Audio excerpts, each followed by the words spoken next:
Hey friends, if you wish to fix corrupted icons and shortcuts in Windows 11, then please watch this video. I will guide you through the resolutions.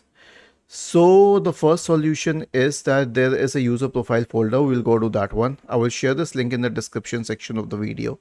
All you need to do is press Windows plus R to open the run window, paste this here and hit enter. Now it will take you to the app data path. Okay. Now you'll find a lot of app icon cache folders here. They're all in the, if you have selected it by name, you'll notice that they are all in the same sequence. Select all of these, the icon cache ones. Okay, and hit delete. Okay, click on skip because everything cannot be deleted. There will be some icons which are still open. After this, you know what, this will actually fix the problem, but if it doesn't, restart your computer or restart the file explorer. That should do the job if you don't want to restart the computer itself. Search for task manager in the Windows search bar and open the task manager. Now right click on Windows Explorer and select end task.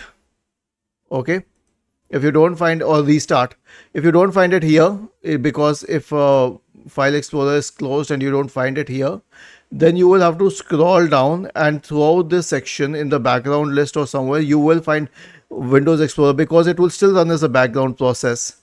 Lastly, you can perform an SFC scan. So search for command prompt in the Windows search bar and click on run as administrator.